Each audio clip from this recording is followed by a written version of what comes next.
நட்பவி நலம் பெறுவோம் வளம் பெறுவோம். இந்த காணொலியை பார்த்து கொண்டிருக்கும் அன்பிழந்தங்களுக்கும் சப்ஸ்கிரைப் செய்த சொந்தங்களுக்கும் சேர்வராகினி அறக்கட்டளின் சார்பாக பொன் பரமேஸ்வர சுவாமியின் ஆசீர்வாதங்கள், நன்றிகள். சாய்ராம். சாலுவேசாய வித்மஹே பக்ஷிராஜாய தீமஹி தன்னோ ஸ்ரீ சௌபாக்கிய சர்வேஸ்வர பிரஜோதயாத். அஷ்டபாதாய வித்மஹே பக்ஷிராஜாய தீமஹி தன்னோ சரப பிரஜோதயாத். அஷ்டபாதம்னா என்ன? 8 கால்களை உடைய பராக்கிரமசாலி தான் நமது சரபேஸ்வரர். ஸோ அது சௌபாக்கியம் என்ற பெயரில் அடைமொழியாக கொடுத்து சகல சௌக்கியங்களும் சகல விதமான சம்பத்துகளும் கொடுக்கக்கூடிய ஒரே சக்தி ஒரே உருவத்தில் இருப்பதற்காக தான் அந்த பெயரை நாங்கள் வச்சுருக்கோம், சௌபாக்கிய சரபேஸ்வரர். எல்லாம் சரிங்க சாமி. கோயில்னாலே முக்கியமாக வழிபாட்டுக்கு பூ தேவைப்படும், புஷ்பங்கள். ஒவ்வொருத்தர் சாமிக்கும் ஒவ்வொரு புஷ்பம் சொல்கிறாங்க. முருகனுக்கு உந்த புஷ்பத்தை ஒன்று சொல்கிறாங்க, பிள்ளையாருக்கு ஒன்று சொல்கிறாங்க. இந்த மாதிரி மகாவிஷ்ணுக்கு ஒன்று, சிவனுக்கு ஒன்று, வில்வம் அப்படி இப்படி. இது நம்ம சிவன் சொல்கிறீங்களா சாமி, ஆனால் இவருக்கு ரொம்ப பிடிச்ச பூ இது, அவர் எதை போட்டால் அவர் மயங்குவார் அப்படின்னு கேட்குறீங்க. எனக்கு காதில் கேட்குது. நமக்கு அதானே முக்கியம், ஒருத்தரை மயக்கிறது தானே வேலை. மயக்கிறது தான் நம்ம காரியம் சாதிச்ச முடியும் இல்லைங்களா? மனிதன் மட்டும்தான் இறைவனை மயக்க முடியும், இறைவனை ஏமாற்ற முடியும். வேறு எந்த ஒரு ஜந்துக்களாலும் அது பண்ண முடியாது. ஏன்னா அந்த 6ஆம் அறிவு இருக்குது. யாருக்கு? மனுஷனுக்கு மட்டும்தான் இருக்குது. பாக்கி எல்லாருக்கும் 5 அறிவோடு முடிஞ்சு போச்சு. அப்போ இந்த 6ஆம் அறிவை பயன்படுத்தி நம்ம என்ன பண்ணுறோம்? வாழ்க்கையில் எல்லாம் மேலே மேலே மேலே மேலே மேலே ஜெயிச்சுக்கிட்டே போகிறான்.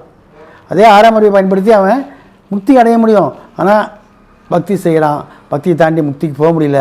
காரணம், ஆசை என்னும் சமுத்திரத்தில் விழுந்துட்டான் இல்லையா? குடும்பம் என்னும் சாகரத்தில் விழுந்துட்டான். இதெல்லாம் தாண்டி வரணும்னா சாதாரண விஷயம் இல்லை. 1000 ஆத்மா பிறகுதுன்னா அதில் பிரைவேட் நிலைக்கு போகிறது பார்த்திங்கன்னா 1 2 இல்லை 5 10 1000. அப்போ கணக்கு போட்டுக்கு இந்த அளவுக்கு நமக்கு இன்னும் நம்ம கர்மா கழியணும்னு இருக்குது. சரியா? நம்ம பாட்டுக்கு பண்ணிகிட்டே இருப்போம்.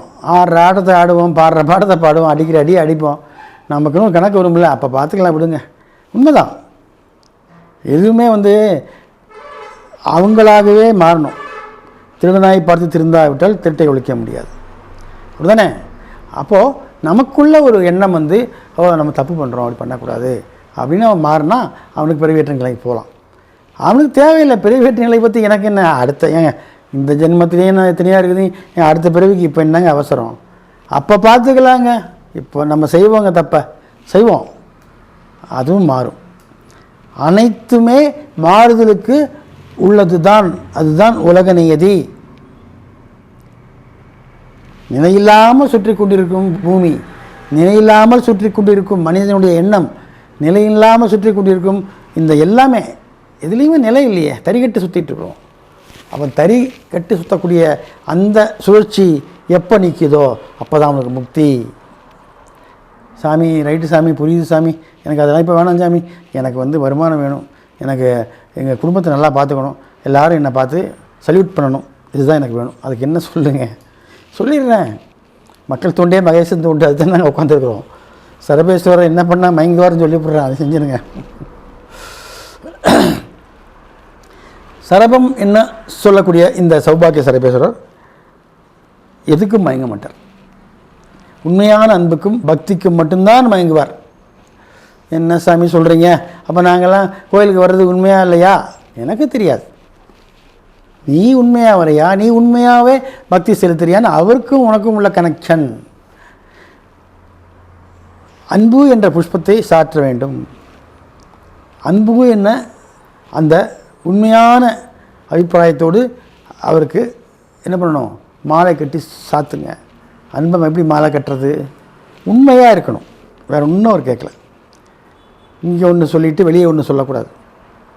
சொல்லுவான், கேரளா லாட்ரி சீட்டு வாங்கியிருக்கேன் சாமி, 10 கோடி ரூபா முதல் பரிசு, அது எனக்கே விழுகணும் சாமி, விழுந்ததுன்னா சாமி உங்களுக்கு நான் 1 கோடி கொடுத்துட்றேன் சாமிம்மா. அவரும் பார்ப்பார், எப்போவுமே நம்ம சாமிகள்லாம் ஃப்ரீயாக விடுறோம் தானே, சரி என்ன தான் பண்ணுறான் பார்ப்போம். ஆட்டுவதும் நீயே அடக்குவதும் நீயே, அனைத்தும் உனக்கு தெரியுமப்பா. அந்த கான்செப்ட் யாரும் இன்னும் புரியல. அவன் தான் அவன் நம்மளை வழி நடத்துகிறான், அவன் தான் உன்னை தப்பு பண்ண வைக்கிறான், அவன் தான் அவனை நல்லது பண்ண வைக்கிறான், அவன் தான் உன்னை திருத்துறான், அவன் தான் உன்னை கொல்றான். அதை புரிஞ்சுக்கிட்டோம்னா எல்லாருமே மூடிக்கிட்டு இருந்துக்கலாம், யாரும் இருக்கிறதில்ல, தாங்கிற திமிரில் ஆடிக்கிட்டு இருக்கிறோம். புரியுதுங்களா? அதுக்கு இதெல்லாம் ஒன்று சொன்னேன் இல்லையா, 10 கோடி விழுந்தால் 1 கோடி அவங்களுக்கு தர்றேன், சாமிக்கு தேவையா?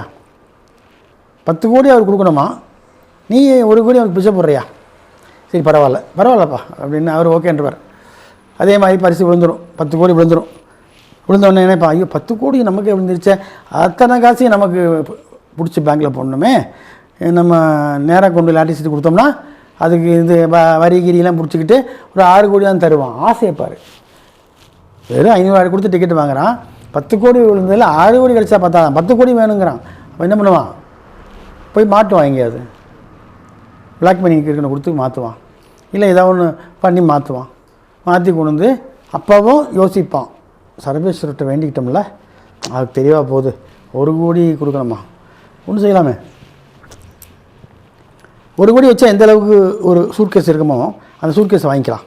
அது ஒரு 50 லட்ச ரூபாய் மட்டும் அதே அளவுக்கு நிறையா, எல்லாம் 500 நோட்டா இல்லை 100 நோட்டா மாற்றி ஃபுல் பண்ணிடலாம். அவர்கிட்ட கொண்டு இந்தாங்கன்னு 1 கோடி கொடுத்துடலாம். மனசார 1 கோடி கொடுக்குறேன், ஆனால் அங்கே இருக்கிறது 50 லட்சம் தான் சொல்லி கொடுத்துருவோம். புரியுதுங்களா? மனுஷனுடைய ஒரு அந்த தன்மையை பார்த்தீங்களா? ஏன்னா கடவுள் யாரும் கேட்க போகிறது கிடையாது, நான் நினச்சிட்டு இருக்கேன் அப்படின்னு. இப்போது பிரசாதம் ஏன் சாமிக்கு தூண்டு வைக்கணும், ஏன் நிறையா வச்சா சாப்பிட மாட்டாரா? சாப்பிட மாட்டார். ஏன்னா அவர் வந்து உண்மையான அன்பை பார்க்குறாரு. நிஜமாகவே நீ சத்தையாக உண்மையாகவே சக்கரை பொங்கல் நல்லா செய்கிறியா இல்லை பேருக்கு செய்கிறியா, அதெல்லாம் பார்க்குறார். அது மாதிரி உன்னுடைய வேண்டுதல்களை என்ன வேண்டுறியோ அது எவ்வளோ வந்தாலும் சரி, எவ்வளோ வராட்டிலும் சரி, அதை நீ செஞ்சிட்டுன்னா தேடி வந்து உனக்கு கொடுப்பார். சிலவங்க என்ன பண்ணுவாங்கன்னா அட்வான்ஸாகவே எல்லாம் செஞ்சுருவாங்க. சாமி எனக்கு இது வேணும், எனக்கு நான் இம்மீடியட்டாக நான் மொட்டை அடிச்சுக்கிறேன், எனக்கு அதை சரி பண்ணி கொடுங்க அப்படின்ட்டு போய் மொட்டை அடிச்சிருவாங்க. அதுதான் ஆண்டவன் அது பார்க்குறான். செஞ்சு கொடுத்தா நீ செய்யணுங்கிற அவசியம் எனக்கு இல்லைப்பா, உன் உண்மையான அன்பை நான் பார்க்குறேன்.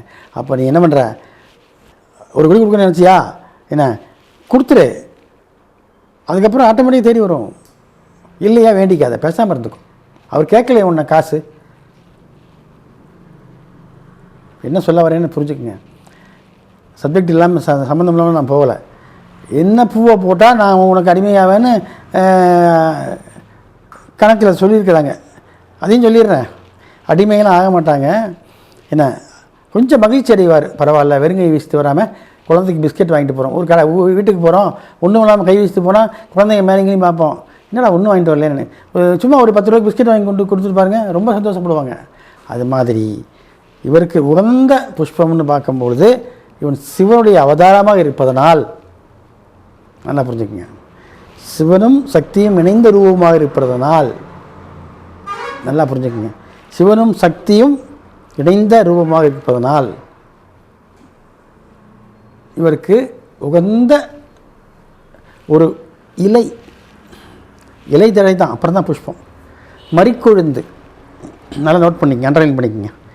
மறிக்கொழுந்து என்ற இலையை நீங்கள் அவருக்கு கொடுத்தீர்களானால் மனமகிழ்ச்சி அடைந்து உனது வேண்டலுக்கு செவி சாய்ப்பார். 2வதாக வில்வமும் துளசியும் சேர்த்து கொண்டு வர வேண்டும். சாமி என்ன சொல்கிறீங்க, பைத்தியம் முடிச்சு போச்சா உங்களுக்கு, ரெண்டுமே எதிரியாச்சே, உனக்கு எதிரி அங்கே மேலே ஃப்ரெண்டு தான், என்ன வெளியே நினச்சிட்டு இருக்கிறாங்க, உள்ளுக்குள்ளே எல்லாம் ஒன்று தான். துளசிக்கு வில்வம் எதிரி, வில்வத்துக்கு துளசி எதிரின்னு மக்கள் இப்போ எல்லாம் அப்படி வச்சுருக்காங்க. விநாயகருக்கு வந்து துளசி போடக்கூடாது, கோபம் வந்துடும், அரியம்புல் மட்டும் போடுங்க அப்படின்னு. அது பொய்ன்னு சொல்ல வரல, அதுபாடு இருக்கட்டும். சில நேரங்களில் அப்நார்மல் ஸ்டேஜ்னு இருக்குது. அதில் பார்க்கும் பொழுது நான் சொன்ன இந்த என்னது வில்வத்தையும் துளசியையும் அழகாக கிள்ளி அதில் இருக்கிற தூசி தும்பாட்டம் அந்த எல்லாத்தையும் எடுத்துகிட்டு எந்த ஒரு புஷ்பத்தையும் சாத்தும் பொழுது அதை உதிர்த்து போடுங்கள். மொட்டாக போட்டிங்கன்னா நீங்கள் மொட்டாவே இருக்க வேண்டியதான். சாமி கோயிலுக்குன்னா மோசமான பூ கொண்டு போடுவாங்க. சாமி கேட்க போகுதா இல்லையே? இப்போ உங்களுக்கு கல்யாணம்னா இவ்வளோ கிராண்டாக மாலை கட்டுறீங்க, இவ்வளோ காசு செலவு பண்ணுறீங்க, அந்த மாதிரி மாலையை கட்டி கொண்டு போய் கோயிலில் கொடுங்களேன் பார்ப்போம். ஏன் கொடுக்க மனசு வர மாட்டேங்குது? முக்கியத்துவம் கொடுக்கல. உங்கள் வீட்டு வேலைக்காரங்க சிவாங்க உட்காந்துருக்கிறான், அவனுக்கு தெரியவே போது அழுகி போகிறவன் பூ அவன் வச்சு கட்டி கொடுப்பான். ஒரு 100 ரூபாய்க்கு அவன் சொல்லுவான், 300 ரூபா கொடுத்தீங்கன்னா நல்லா கட்டி தருவேன். 100 ரூபாய்க்கு கட்டியா? அவன் பார்ப்பான், 100 ரூபாய்க்கா சரி வா, ஒன்று அளவு கம்மி பண்ணுவான், இல்லை குவாலிட்டி பழச பூ கட்டி கொடுப்பான். அது என்ன செய்யும்? அங்கே போகும். அங்கே பார்ப்பார் அவர், ரைட்டு மார்க்கை என்ன பண்ணுவார்? மைனஸ் பண்ணிடுவார். பாவம், அது மகா பாவம். சாமிக்கு கொடுக்குறத தி பெஸ்ட்டாக கொடுங்கய்யா. இப்போ கோயிலில் கொண்டு தானமாக தர்றாங்கன்னு சாமிக்கு விளக்கேற்றுறதுக்கு எண்ணெய் இருந்தாங்க கொண்டு கொடுப்பான். என்ன எண்ணெயாக இருக்குன்னு தெரியுமா? இதுக்கு லோயஸ்ட் கேட்டகரி ஒரு எண்ணெய் வச்சுருப்பான், விளக்கேற்றும் எண்ணெய்ன்னு போட்டிருக்கும். பேர் நான் சொல்ல விரும்பலைங்க. என்ன அது பியூர் ஃபார்ம் ஆயில், கொஞ்சம் சென்ட்டு போட்டிருப்பான். அதை ஊற்றி அங்கே தீபம் போட்டால் உனக்கு விளக்கெண்ணெயாக கிடைக்கும். தரித்திரம் தாண்டவம் ஆடும். அந்த பாவத்தை ஏன் சமைக்கிறீங்க? ஏன் நீ திங்கிறதுக்கு முன்னாடி நல்லா செக்கெண்ணெயில் ஊட்டி நல்லா நெறி ரோஸ்ட் மாதிரி என்ன சொல்கிறேன், நல்லா ரோஸ்ட் பண்ணி சாப்பிட்றீங்க.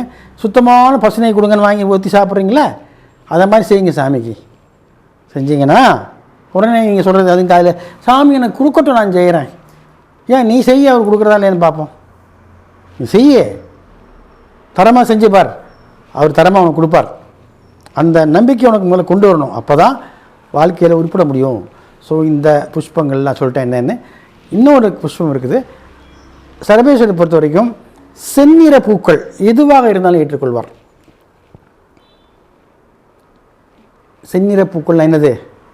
சிகப்பு நிறத்தில் இருக்கக்கூடிய ரோஜா பூ, சிவப்பு இருக்கக்கூடிய உங்களுக்கு அரளிப்பூ, இல்லை ரோசா தான் பரவாயில்ல, அரளிப்பூ, இந்த மாதிரி. இன்னும் ஒன்று சொல்லிடுறேன். சாமி இதெல்லாம் சுடுகாட்டில் விளையிற பூ வச்சு எங்கே நாங்கள் ஊமத்தம்பூ நித்திய கல்யாணின்னு சொல்லுவாங்க பாருங்கள். அதில் அந்த வயலட் கலரில் இருக்கும். வயலட் கலர், ஒயிட் விட்ருங்க, வயலட் கலரில் இருக்கும். அதை எடுத்து பக்கத்தில் கொண்டு வந்து நாற்றம் அப்படி குரலை பிடிங்கிடும். அந்த பூ அதெல்லாம் போட்டிங்கன்னு வைங்க, உங்களுக்கு என்ன கிடைக்கும்? டப்பு, காசு, துட்டு, பொருளாதார வளர்ச்சி அதிகப்படும். அப்போ மனசு நிம்மதியாகிடும். இவ்வளோ தானுங்க சமாச்சாரம். முடிந்தால் வரும்போது எல்லாம் கிடச்சா வாங்கிட்டு வாங்க.